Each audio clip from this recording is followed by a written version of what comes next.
Bonjour et bienvenue. Aujourd'hui, on va explorer ensemble un ouvrage qui s'appelle Protocole sain, 21 jours pour libérer les tissus mammaires. C'est signé Jean-Louis Dossou. Oui, bonjour. Et la dédicace donne tout de suite le ton, hein. Elle s'adresse à celles et ceux d'ailleurs qui peuvent ressentir une gêne, une tension ou même une sorte de déconnexion avec leur poitrine. C'est ça. Et l'idée, c'est vraiment de voir comment ce livre propose une autre approche, un autre rapport au sein, basé sur l'écoute profonde. Alors, on va regarder ça de plus près. Tout à fait. Et d'emblée, ce qui est intéressant, c'est que le livre affirme que les seins, c'est bien plus que de simples glandes. L'auteur utilise des termes forts, antenne hormonale, boussole Voire lymphatique. archive émotionnelle, j'ai vu ça aussi.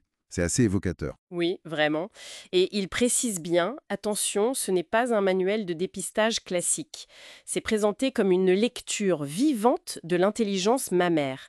L'accent est mis sur l'écoute, la réintégration, plus que sur la surveillance pure. Et cette notion que le sein serait un centre de régulation à la fois tissulaire, lymphatique, hormonal, ça change un peu la perspective habituelle, non? Complètement. Ça le replace au centre, en quelque sorte, loin d'être secondaire. Le livre invite vraiment à être attentif aux signaux discrets, bien avant qu'un problème ne soit diagnostiqué. Donc une démarche de réconciliation, comme il dit, plus qu'une ordonnance. C'est exactement ça.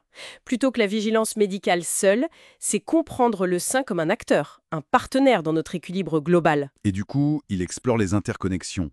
Quelles sont celles qui ressortent le plus? Alors, il y a évidemment le dialogue hormonal permanent. Pas juste les œstrogènes et la progestérone qu'on connaît bien, mais aussi l'impact du cortisol, lié au stress, de l'insuline, des hormones thyroïdiennes, tout est lié. D'accord. Et la lymphe, moins. Il insiste beaucoup là-dessus. Ah oui, la circulation lymphatique est présentée comme absolument cruciale. Il va jusqu'à dire que c'est le vrai système nerveux du sein. C'est essentiel pour le drainage des toxines, pour l'immunité locale. Et cette cartographie émotionnelle, c'est un peu plus abstraite peut-être. Comment il aborde ça? En fait, il voit la poitrine comme une zone de langage et de retenue.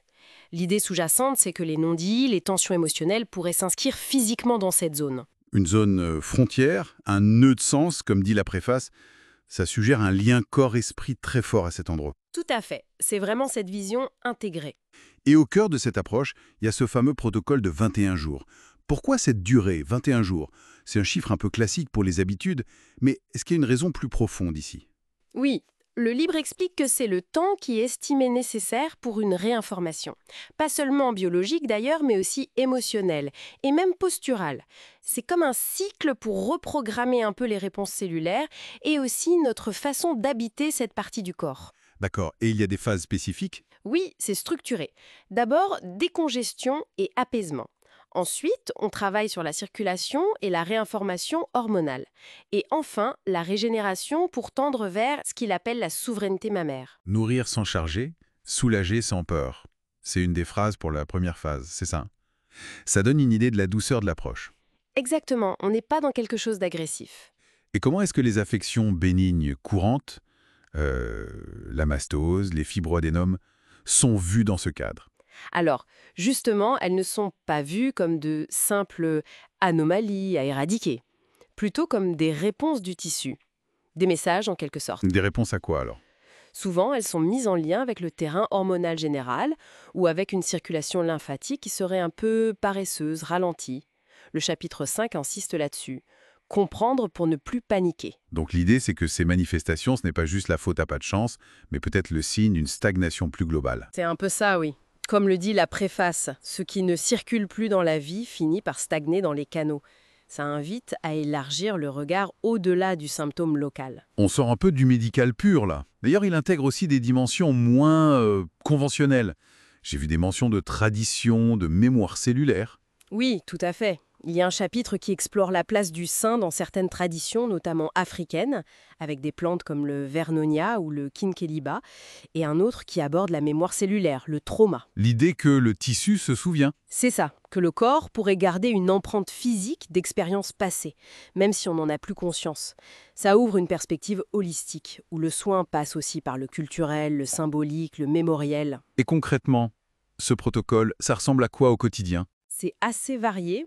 Il y a des adaptations alimentaires spécifiques à chaque phase, des automassages très doux, des mouvements pour libérer la cage thoracique, des exercices de respiration, et même des choses plus symboliques comme écrire une lettre à ses seins. Ah oui, d'accord. C'est vraiment une approche globale. Oui, l'accent est mis sur la présence, l'écoute active, la douceur et cette réappropriation consciente. Donc si on devait résumer le message principal qui ressort de tout ça? Je dirais que c'est vraiment une invitation à reprendre une forme de souveraineté sur cette partie du corps, retrouver un lien, et ça passe par l'écoute fine, la compréhension de sa physiologie, hormones, lymphes, émotions, tout ça, et des pratiques douces. L'objectif, c'est de retrouver un sein conscient, souverain, vibrant, sortir de la surveillance anxieuse pour aller vers la réconciliation. Alors, qu'est-ce qu'on pourrait retenir de cette exploration? Ouais.